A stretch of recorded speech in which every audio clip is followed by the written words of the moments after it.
From today onwards, I'll take up one very important current affairs issue and I'll try to ensure that it will be dealt with in a very, very comprehensive manner, giving you the entire picture that is possible. Today, I'll try to look into this issue of Chinese incursions into India. Here, there are multiple ways of really analyzing this issue. However, I'll take into perspective two fundamental themes. One is, there is some sort of global backlash that China is receiving. Of course, in the view of the current pandemic that we are seeing. And second, in a way, I find that China is trying to act against itself by the ways and means that it has adopted in order to meet the current crisis that it is facing from the nations across the globe. Now, looking at these two themes, let me put into perspective the first theme. As I said, China has received what is called as global backlash. What I mean by this? Here, there are multiple scenarios that we see because of which probably China has tried to indulge into a hardline stance. What are these multiple scenarios globally that it is receiving? Number two, this scenario is important because if you observe, this timing is important.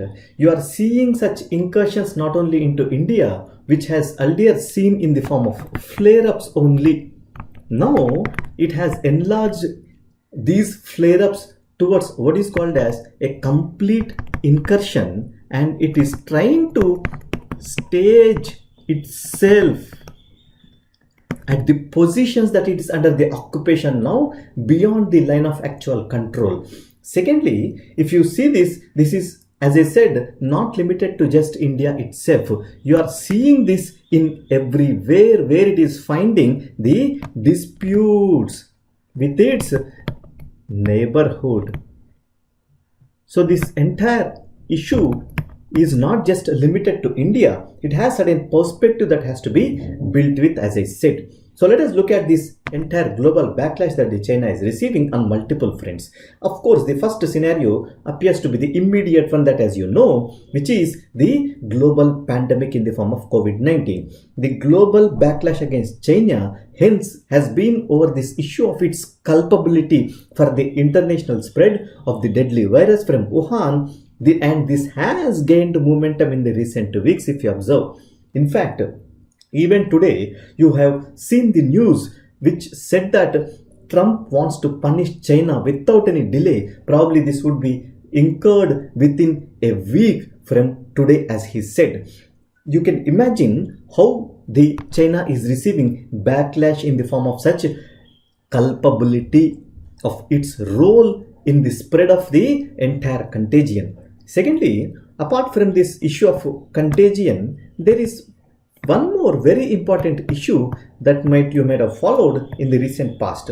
This issue is related to Chinese PhiZ Giant. As you know, Germany and Britain, if you observe, in the recent weeks have announced that as they have invested heavily in this 5G networks and they have already invited this Chinese tech giant Huawei to invest into these 5G networks, including Canada. Now they are again going in line with USA, if you observe. As you know, at the end of 2018, if you have followed, the USA has passed a bill preventing the federal government and also her agencies from doing business with this Chinese technology giant.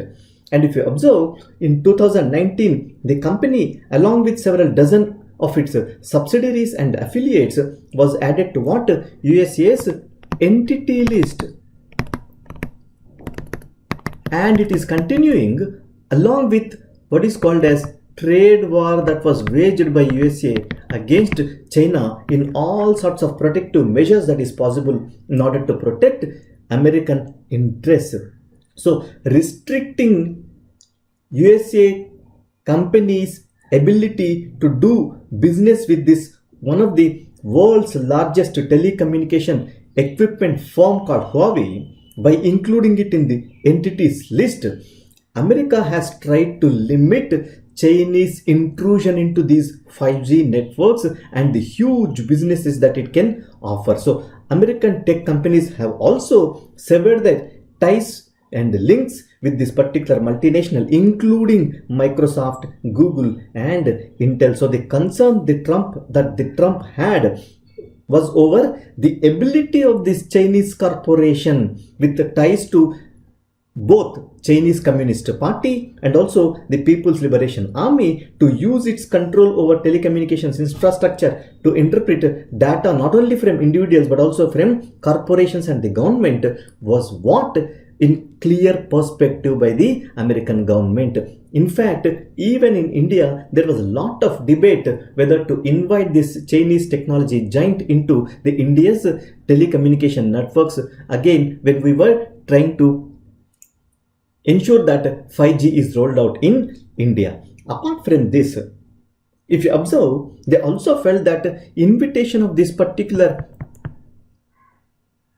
corporate giant would in fact facilitate not only the intellectual property theft but also more probably the cyber espionage. So Chinese integration into these Western projects for new critical national cyber infrastructure would give, according to them, China the upper hand in any potential cyber war. So it has taken a complete shape of security dimension going beyond the economic, trade and technological dimensions. This is one of the perspectives that you must keep in mind when you are looking at these recent incursions. It is not a small aspect that you must look at it from the only security perspective. It has much more beyond that probably. Along with this, if you observe recently, again in the midst of such a huge pandemic that the entire world is facing, American government, UK government, French government, German government have also trying to renew their investigation into the role that this Chinese technology giant has played in the entire mobile networks that they have. And apart from this, they want to launch a review into this technology giant in order to ensure that its role is reduced in the new generation mobile networks over the next 3 years. So this entire aspect has been put into a lot of anger by this entity called Huawei, and because of this and because of its deep connections with the Chinese Communist Party, China is clearly against any move that would act against this technology giant. This is the first aspect that you must remember, which has been part of this entire global backlash. Secondly, across the globe, we find that there is a backlash which is building against China for its initial mishandling of the crisis of the entire contagion, because of which it has helped loose the coronavirus on the world, creating a deeply polarizing battle of narratives and also setting back Chinese ambition to fulfill the leadership vacuum that has been left by the USA in multiple scenarios. You might have followed how China has invested heavily in particularly some of the projects in Africa, some of the projects in Eastern Europe, Central Asia, South Asia, whatnot. In every region it has penetrated into through her plans of infrastructural projects, and it has been used as part of her diplomacy too. However, this has been possible for it because USA was trying to step herself back, and if this is not understood by you, you can look at the recent talks that the USA has entered into Taliban without being able to really defeat the enemy called terror in this part of the region. So this itself clearly tells you there is a clear change in stance by USA in her South Asia policy. Similarly, it has changed clearly its stance in many policies related to various regions in the world, including the Indo-Pacific, where India's role seems to be attached now rather than in the various other aspects related to South Asia. So here you find that the role of USA in these regional geopolitics is changing, and because of this, there is deep vacuum that has been left by the United States of America.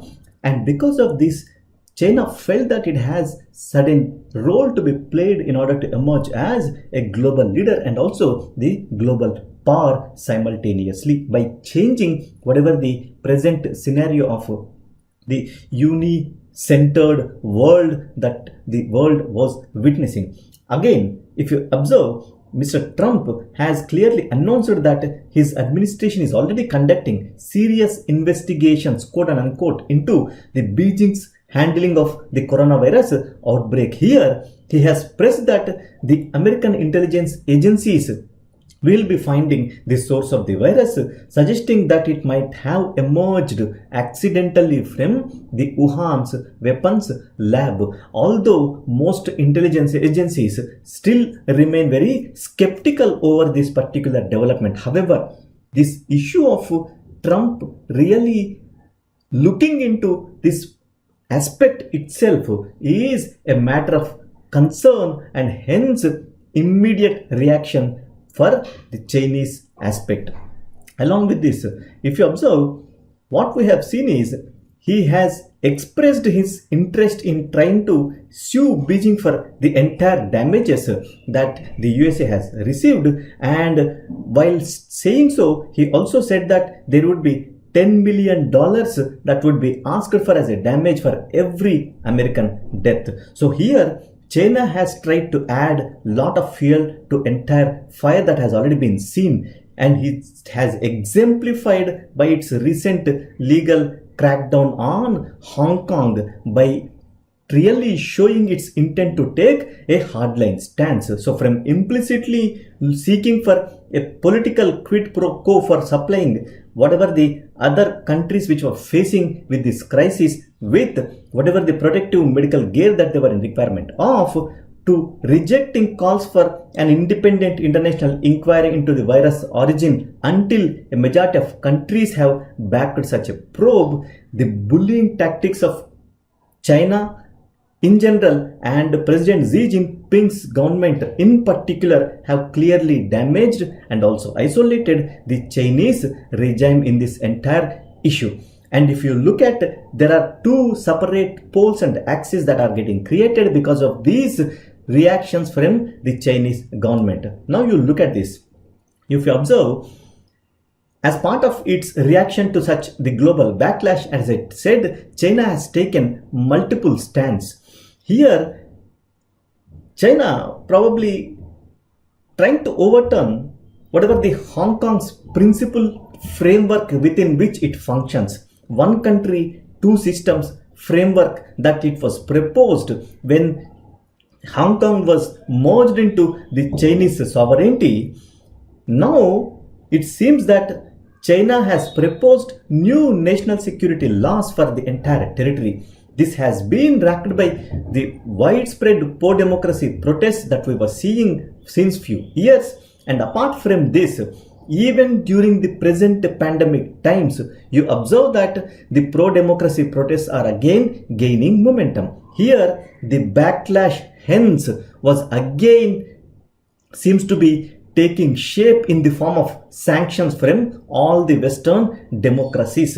If you have read the Hindu newspaper in the recent times, China on 21st May has signaled that it would move forward with laws that would take aim at anti-government protests that the Hong Kong is seeing, and whatever the other dissent that is being getting heat in Hong Kong.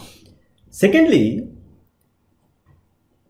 during the council meet of the Communist Party of China, it said that there was a clear message that was sent through this particular quote, where it said that the semi-autonomous territory where civil liberties have been provided are taking due advantage of that situation, and hence that has to be curtailed. That means the tightened security laws that the China is trying to impose in Hong Kong seems to be necessary, according to her, to protect China from external forces influencing and determining and impinge on her sovereignty by intruding themselves into these Hong Kong protests. So because of this, it sees that this intrusion has been a blatant challenge not only to the Communist Party, but also in a sense it is a challenge to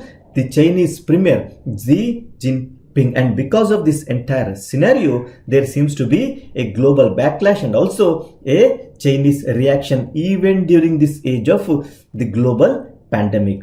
And if you observe, China has denounced again these protests as acts of terrorism. This was used as an expression to denote these protests in the recent past by China. Secondly, it has accused Western nations of fomenting this unrest. These two are far-reaching statements from China, again symbolizing the hardline stance. Given this, the reaction from China would be multi-dimensional, and probably some of the defense experts in India are looking at these recent incursions in the form of such a multi-dimensional reaction that the China is imposing. Thirdly, if you clearly follow, China probably would have sought some sort of repair that it has to do with respect to whatever the pandemic inflicted damage that it has seen in the recent past by showing some sort of empathy and compassion, such as by granting what is called as debt relief to whatever the near bankrupt countries, probably the partner countries I have to call, which are there, and also by providing whatever the medical aid which is required to the poor countries without seeking their support for its handling of the outbreak. So instead of having such a stance and also such a measure, what we have seen is China has acted in ways that would undermine its own long-term interests. Look at the situation of bankrupt countries in the entire part of the world.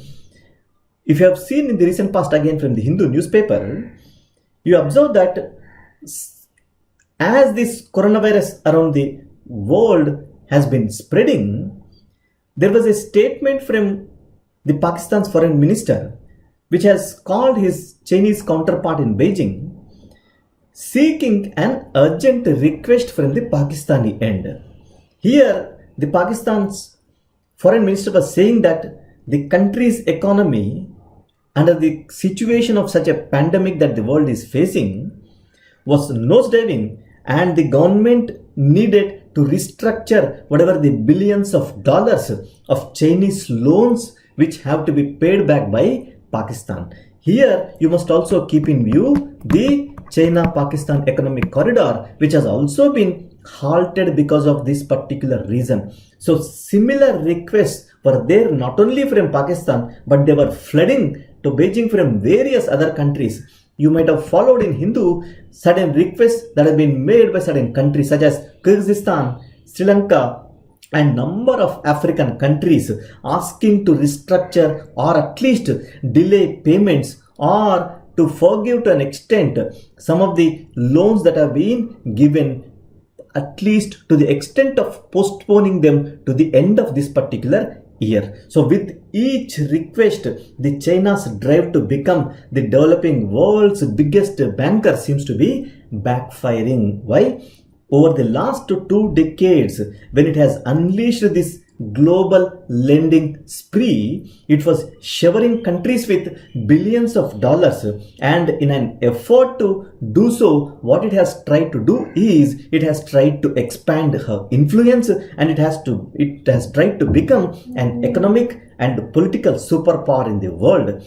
Here, when borrowers were taking this money, they have put up ports, they have put up mines, and they have put up other certain very important infrastructural jewels as collateral to such loans, and because of this debt and the debt trap as a measure has to be seen in an important perspective. So now as the world economy reels under the crisis, countries, as I told you, are increasingly telling Beijing that they can't pay the money back. Now China has only two choices to be seen. Number one, if it restructures or forgives these loans, remember that it could strain its already strained financial system. If you observe, China has seen lot of deterioration in its export-led economic growth. Secondly, it has faced a lot of overheating. Thirdly, it has used this arena of infrastructural loans, giving debts to various countries in order to bring the economy back onto the roll.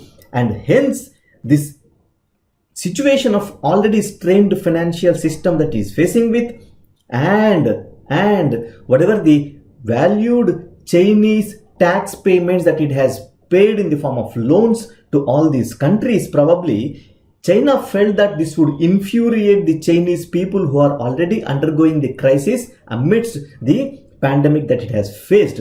Number two, as I told you, it's already facing a severe slowdown in its economy. But if China tries to demand the repayment here, when many countries are already angry with Beijing over its way of handling the pandemic, because of which, as I told you, there was global backlash, its quest for global clout could be at risk. So what is the way out apart from these two choices that the China has?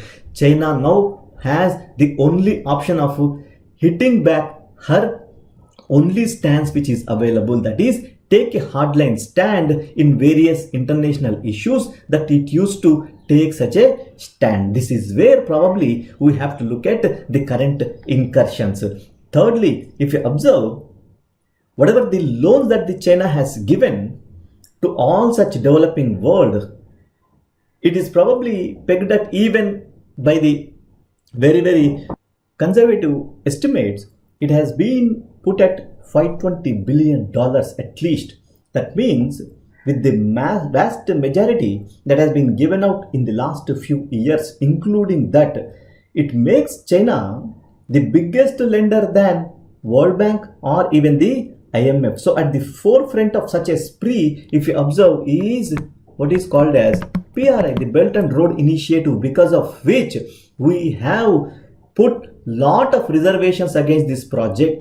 We never wanted to be part of this project because this has been used as a measure to put her influence both at the political and economic front against all these nations. So whatever the Jinping's $1 trillion program to finance these infrastructure projects across the world and pick up allies in this entire process of building up this project seems to be backfiring. So since the initiative that has been started in 2013, China has created what is called as high risk debtors. So in some place, if you observe, this lending has clearly created a problem for all these nations which have taken these loans in the current scenario of the global pandemic. I was also looking at what this debt would mean for some of the countries which have taken these loans. If you observe, the debt that has been taken by this small country named Djibouti, it has probably a part of its output which is as large as 80%. That means its annual economic output is being made out of these loans, which is to the tune of 80%. If I look at Ethiopia's economic scenario, these debt to China totals around 20% of its economic output. And similarly, if I look at the situation in Kyrgyzstan, this would amount to 40% of its economic output. Now, if you observe the statement made by American president, where he said that China is trying to impose what is called as debt trap diplomacy. Debt trap diplomacy. Probably he seems to be right, because China was trying to lend more money than these poor countries could afford to pay, and in return, as he accused, China is trying to seize whatever the strategic assets that are there within these countries, and it was trying to expand its military and economic footprint. If you observe, in April month, Pakistan's Prime Minister appealed to many wealthy countries and institutions for debt relief for all the developing nations. And 2 weeks later, when this G20 summit was held, of course, the online mode, which also includes China, they have announced that the G20 would freeze all the debt payments for the world's poorest countries until the end of the year. However, there lies a trick here. Whenever the loans that were given by China, particularly for infrastructural projects, these loans would be given by Export-Import Bank of China. Just like that, just like whatever we have in the form of Exim Bank, China also has one such similar bank, and these preferential loans would generally be from this Export-Import Bank of China. What China has stated immediately after announcing that it would freeze all the debt payments for the world's poorest countries until the end of the year, that the preferential loans from the Export-Import Bank of China are not applicable for the debt relief. As I told you, the entire BRI money, whatever that was spent, was from the Export-Import Bank of China, which has financed more than 1800 projects. As I was browsing through, only the single lender has been the majority stakeholder in the entire BRI initiative. So this is how China has tried to reverse its stance in practical terms. And when it has received this criticism of imposing upon these poor countries with what is called as debt trap diplomacy, it has tried to take, as I told you, the hardline stance. This hardline stance has been suitable to the present leadership, who has amended the constitution itself to impose his rule and power on entire country, and also whatever the whim that he has and whatever the will that he expresses, that must be implemented without any question. So this overreach has hence increased the hostility amongst not only the Chinese neighbors, but this hostility has increased in the entire world because of the China's stand on various issues.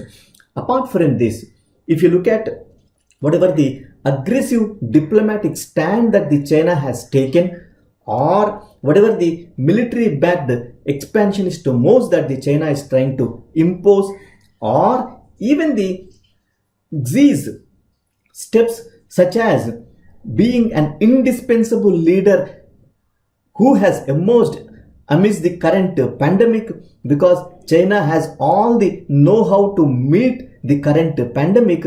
All these put together, they give you the clear picture of, as it was stated by the foreign minister of Germany, that it has clearly what is called as neo-imperialist agenda. So this tells you, along with a statement given by the Chinese president himself to an audience in the last month itself, that the great steps in history were all taken after major disasters. This means this statement goes beyond whatever the leadership that it wants to impose upon the world by projecting herself as a global power. We shall continue the next part in the next session.